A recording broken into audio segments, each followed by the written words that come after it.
Hello everyone, welcome back to another episode of Cute Kind Of. If this is your first time here, hello, hi, my name is Laila and welcome to my beauty and lifestyle podcast. Today I have a skincare routine for you guys. The last time I did a skincare routine episode was 6 months ago, and I told myself I was going to update you guys every 6 months because I feel like a lot can happen with your skincare routine in 6 months. I feel like at the 3-month mark is when I start running out of products, and then I'm just like, what can I try that's new? And it will give me enough time to try those products to tell you what I think about them. But basically, the base of the products are pretty much the same. I did add some things, so I'm going to talk about that today. I'm going to link my old skincare routine episodes on the blog, plus my episode about acne fighting ingredients on the blog as well. I highly suggest you listen to that episode because basically my new routine is a lot more intricate than my older routines, only because after finding out more about ingredients, I kind of find like what ingredients work for me, what don't work for me, and then I just kind of customize it based on that. But yeah, I don't know how long this episode's going to be, so let's just get started. So the other day I kind of went through and wrote down my entire morning skincare routine and evening skincare routine, because sometimes when I'm in the bathroom, I just forget what to do because I do switch up the products depending on what night it is. So if that's an issue you have as well, I would highly suggest you writing it down on a piece of paper and then keeping it in your bathroom and just looking at it when you're doing your skincare routine. Literally, I don't even have to remember anymore. It's so nice. But on top of that, not only am I learning about ingredients, but a great source for you guys to also learn more about skincare ingredients. I listen to a Laila Science of Beauty podcast. They do such a good job at finding sources and explaining each of the ingredients and giving you background on why you should use it, why you shouldn't use it, who will it work for, so on and so forth. I'm going to link it on the blog. All right, next note is that I have sources for my little notes about what products you shouldn't use together versus what you can use. However, I cannot remember them and I did not write them down. I will hunt them down, don't worry. In general, when I'm trying to research product ingredients, I usually go on Allure. Birdie is pretty good too. Only thing is for some reason, and they talked about this on Los Angeles, which is another beauty podcast I highly recommend you listen to. There's so much contradictory information about product ingredients. Some people are like, oh yeah, you can use these two ingredients together, while a lot of people are like, no, you can't use these two together. So basically, you kind of have to go with your own gut. That's why I want to recommend Laila Science of Beauty podcast, because I think they do a very thorough job explaining what you can do and what you can't do with ingredients. However, actually there's no however. I think that was the last thing I need to say. So let's actually start the episode. Alright, so let's start with cleanser. So I have pretty acne prone skin, I believe, and one of the things that really stops my acne from coming up is definitely this cleanser. It's the Clean and Clear Continuous Control Cleanser. It retails for $5 to $10 at the drugstore. I still use this. I talked about it in all my skincare routines, and I still use it to this day. I've been using it for years. It has 10% benzoyl peroxide, which is a lot. I think this cleanser is one of the only cleansers at the drugstore where you can get that much of benzoyl peroxide as an ingredient in your cleanser or a product. With that being said, benzoyl peroxide is a good ingredient if you do have acne prone skin. If you're someone who suffers from breakouts here and there, I would use salicylic acid, or that's what a lot of derms and articles recommend to use instead of benzoyl peroxide. No, benzoyl peroxide is said to be an ingredient that is good for continuous acne treatment, hence why I think it works really well for me. The only important bit of information I have about this is that apparently you can't use benzoyl peroxide with vitamin C. Also, you can't mix benzoyl peroxide with retinol. However, this is my face cleanser, so I'm washing it off, and it's not staying on my face actually. So I don't really know if that really means anything in this situation.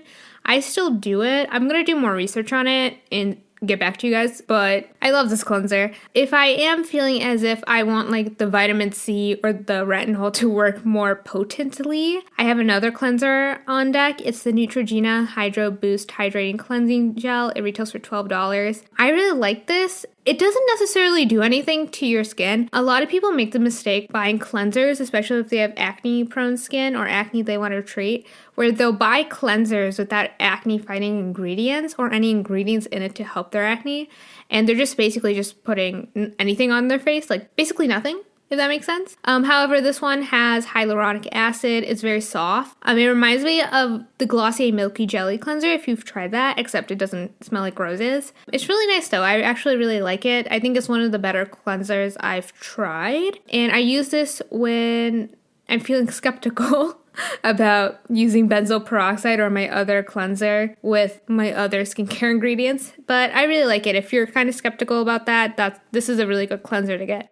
Alright, so next is toner. So the toner I use is the Neutrogena alcohol-free toner. It retails for about $7 to $9 at the drugstore. I really like it. It kind of smells like L'Oreal products. If you've tried like the more expensive L'Oreal creams and stuff, they kind of have this very nice kind of fresh scent, expensive fresh scent. But basically when I use toners, I'm not looking for the toners to really do anything acne or pore wise other than just like removing excess residue after cleansing and also removing like makeup from the hairline area and just giving my face an overall like cleanse before I apply my products. I really like this. I don't think I'm going to change my toner anytime soon because I actually really do like it, and I think it's a plus that it doesn't have alcohol. I'm not going to change it if I need to, but I'll let you know if I do. But from now until forever, or until further notice, I'm going to be using this toner. I actually really like it. Alright, so next is a product I adore with all my heart. It's the Rotomenthalum Hada Labo Hyaluronic Acid Lotion. It retails for about $16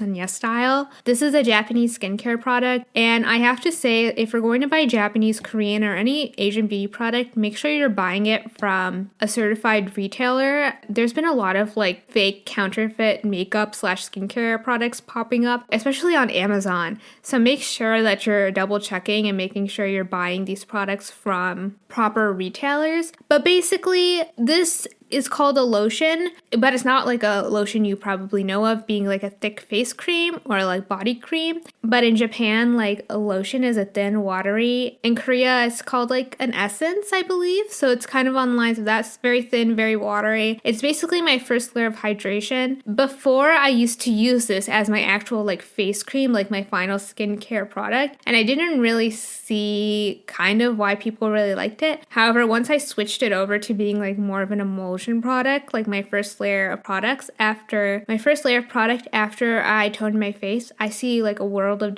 difference. I think my skin is a lot more hydrated. A note about this is Hada Labo products on their website are formulated to have a pH of 5 to 6.5. Specifically this product, I read on Reddit, I'll link the Reddit post, that this lotion has a specific pH of 5.5. This is important for the next product I'm about to mention, but if you're interested in that, that is it. I highly recommend this product, especially if you have oily skin or normal skin and like you don't like very thick face creams. Like I love gel face creams. However, those tend to like sometimes just dry out the skin due to the fact they're not that hydrating. So having this product is really, really nice. All right, the next product I have is the Ordinary 100% niacinamide powder, and it retails for $6. This is legitimately just a powder of niacinamide. The thing about it is it says on the Ordinary website, do not mix with formulations with a pH of 5 or lower, so make sure you're using it with products basically that have like a pH of 5.1 higher. And then they also listed the contradictions, which is we do not recommend combining niacinamide with topical vitamin C in the same regimen. If vitamin C is used as part of your skincare regimen, we advise to apply it at alternate times with this formula, ideally vitamin C in the PM and this formula in the AM. In addition, we do not recommend dissolving niacinamide powder in direct acid. Please refer to the mixing guide for guidance in selecting suitable dissolving bases. So basically, you can mix this powder with other skincare products, and I would highly suggest you go through the mixing guide. I've done a lot of research where even Paula's Choice has said that like it's fine to mix vitamin C with niacinamide. However, like I'm not mixing it directly. I'm mixing my niacinamide powder with the Hada Labo lotion first, applying that, and then putting the vitamin C on top. It's very pleasant, and I haven't seen much irritation due to that. I'll link Paula's Choice article or blog post that they did that explains it. I think they did a pretty good job, so just keep that in mind. I like niacinamide. I've been using it since college. I think I mentioned this, but like I got it and I kind of really didn't know what it did. All it said on the website was that it's good for like skin congestion. Like, okay, yeah, let me try this. And I was actually pretty impressed because it actually did work. It's good for oiliness and skin congestion. If you want another suggestion for niacinamide, obviously you can get the niacinamide serum from The Ordinary, but also the Inky List has their own niacinamide serum as well. So that's that. All right, next is my vitamin C serum. It's the Rotomenthalum Milano CC Vitamin C serum. It retails for $13 to $15 on YesStyle. I've talked about this several times, and I go into deep detail about why I like this product a lot, which you can listen to the other episodes about. But basically, for this product specifically, it's a very nice vitamin C product. It's not a very heavy serum, which I really like because I do layer a lot of skincare products. It's more of an essence, like a very thin serum. I think that's called an ampoule? No, it's not. Never mind, I lied. But I really like this serum. It's one of the best-selling vitamin C serums, and I think serums in general on YesStyle, and it's phenomenal. I love it. Like I said, there's contradictions. People say there's a contradiction between applying vitamin C and niacinamide, so obviously use your own discretion. Alright, next, I introduced another ingredient into my skincare routine, and it is retinol. Or retinoid. Or the same thing? Who knows? But basically, I use the Ordinary Grin Active Retinoid 2% emulsion, and it retails for $10 on The Ordinary. This is the weakest formula of retinoid that they have on the Ordinary website, which I think is really good. It's moderate in strength, no irritation. It's one of the 2 weakest formulas. Basically, it changed my skin. Like, I literally think this was a great life-changing product, and I think it's going to be a product I continuously repurchase. But basically, my skin looks a lot like clearer and has a lot more clarity. Clearer and smoother. I wouldn't say clarity is the right word. But also on top of that, I have like a forehead wrinkle because I scrunch my forehead, obviously. And, for the longest time, I've used like hydrating products. I put my eye cream on my wrinkle to see if that helps reduce it. But this product, like a retinoid, actually helped reduce the wrinkle. And the wrinkle's still there. I think it's going to take more time. But basically, like, it's most noticeable when I'm wearing makeup. But basically, it's going away. It's actually really, really nice. I really like it. Yeah, so I'm like really excited that this worked so well, and I would recommend it. All right, next we have an oil. It's the Ordinary 100% organic cold-pressed rosehip seed oil. It retails for $10 on theordinary.com. Basically, I really love this product. The reason why I bought it was because I wanted a hydrating oil. Like, I really wanted an oil for winter because I really wanted kind of that very, like, I don't know, I just love using oils in skincare routines because it just feels so, like, luxurious, if that is the right word. But basically, rosehip oil is supposed to help with hyperpigmentation and smoothing of the skin. I talk about this all the time. I deal with very intense hyperpigmentation. Like, acne is a problem. However, hyperpigmentation is such a bigger problem for me personally. But I really like this product. I mix it in with my moisturizer every single night. It's on the thicker side, so it's going to run out a lot faster. But basically, it's a very nice oil, and I think it helps my skin, definitely. Alright, so the next product I have is the Inky List Beta Hydroxy Acid, or BHA, Blemish and Blackhead Serum, and it retails for $11 on Sephora.com. I don't use this very often. I only use it when my blackheads are very noticeable. I use this on my chin, nose, and inner cheek area. And basically what I do is I just apply it. It's a serum. It's really good on my nose. It's okay on my chin and inner cheek area. And because I don't use it very often, I think that's the reason why I don't see consistent results as good as it is on my nose. Did I say that right? We're gonna go with it. But I really like it. Obviously, I use this occasionally, maybe like once a week probably, and I use it and I have to modify my skincare routines because of contradicting ingredients, but I'll talk about that later. Alright, so the next product I use is my face cream, which is the Tula 24/7 Moisture Hydrating Day and Night Cream, supersized version, and it retails for $98. Yeah, I know, very expensive. My sister bought it, but it's so good.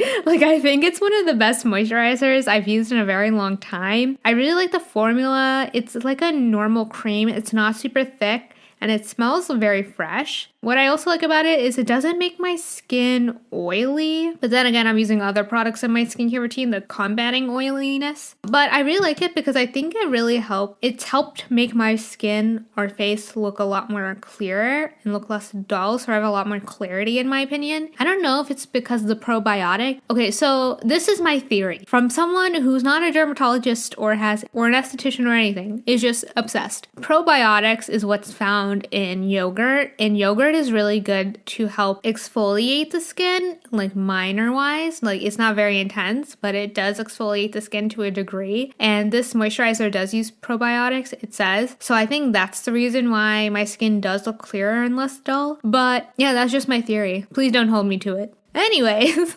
next are eye creams. So I have the Tula Glowing Get It Cooling and Brightening Eye Balm, and it retails for $28. I've talked about this. I still use it. I really like it because it wakes me up and it adds a little glow around my eyes so I don't look that dead. The other eye cream I use that's a little bit more intense is the Biossance Squalene with Marine Algae Eye Cream, and it retails for $54. I really like this eye cream. It does a really nice job hydrating and firming like my eye area. I don't know if it helps my wrinkles. I don't know if it's preventing my wrinkles. I don't know what's going on in that realm. Obviously, I'm 22. But you know what Michelle Phan says, prevention is key. Yeah, okay, we're gonna go with that. But I really like it for nighttime, and I like it enough that sometimes I use it during the day because it is a very nice eye cream. All right, and then finally, the last product are sunscreens. So I use the Neutrogena Hydro Boost Water Gel Lotion SPF 30 and SPF 50. So they retail for between like $13 to $15. They are a chemical sunscreen, meaning they absorb the UV rays into the skin and turns it into heat and then releases it. But the reason why I use chemical sunscreens is because there's no white cast. I have darker skin, so white cast isn't working for me. But basically, there's a lot of conversation between what's better, like a chemical sunscreen or a mineral sunscreen, what's safer. Allure Science of Beauty has a very good podcast episode about sunscreen, and they also recommend another sunscreen called the Black Girl Sunscreen, which is made for like people with darker complexions, and I think I'm going to purchase that next actually, because on the episode they talked about how it has a very nice cosmetic appearance, which is really nice.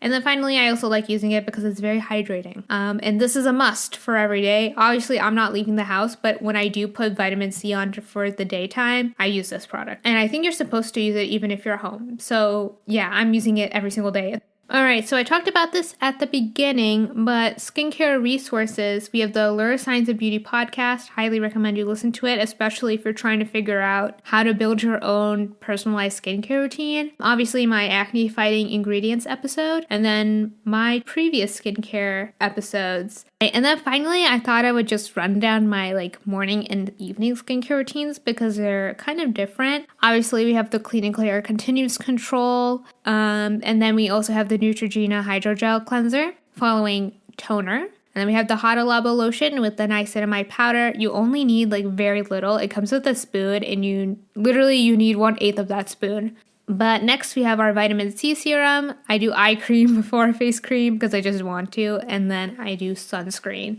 And then next for my evening skincare routine, we have again the Clean and Clear Continuous Control, toner, Hada Labo lotion with niacinamide powder, retinol emulsion, then eye cream, then we do the rosehip oil with face cream, and that's about it. Then my last two tidbits is do not mix vitamin C with AHAs, BHAs, and PHAs.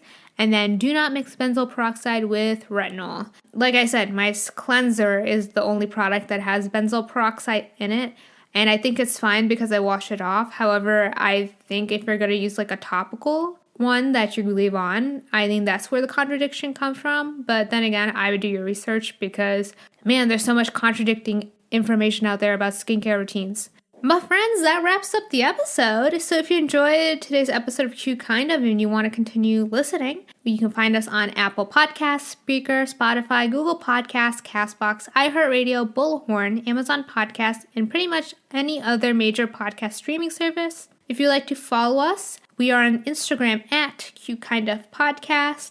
My podcast Instagram has been growing recently, and if you have a podcast, please follow me. I'm going to follow you back, and then I'll listen to your podcast and we can be friends. Next, my Twitter is @QKindOf. I don't really post on Twitter other than to give updates and to like talk about and to like link my new episodes. If you'd like to email me, my email is helloqkindof@gmail.com. And like always, all products I talked about, anything mentioned, what is already linked on the blog at www.cutekindof.com.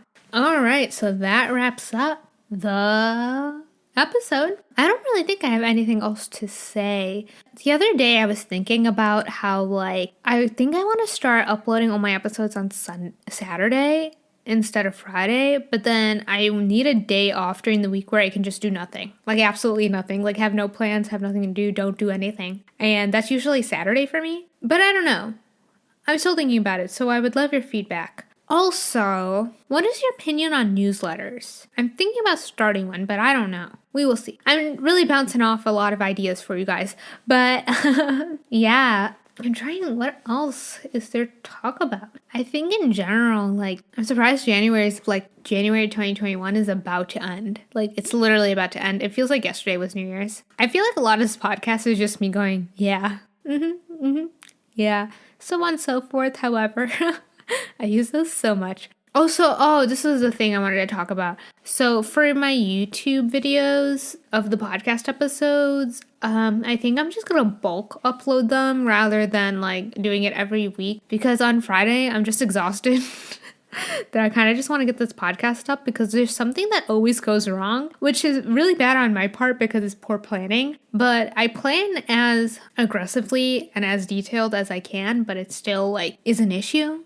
Not much else is going on. Hopefully February will kind of move forward. I'm feeling a lot better about February, not only because it's my birthday month, but also because like January 2021 was very quiet for me. Obviously for as the United States as a whole, it was not, but but for me personally, it was very like quiet. But anyways, I hope you guys have a great weekend, and I look forward to talking to you guys next week. If you want to talk to me, you can talk to me on Instagram, and I'll be happy to talk to you. We can all be friends. Isn't that cute? Okay, so anyways, bye!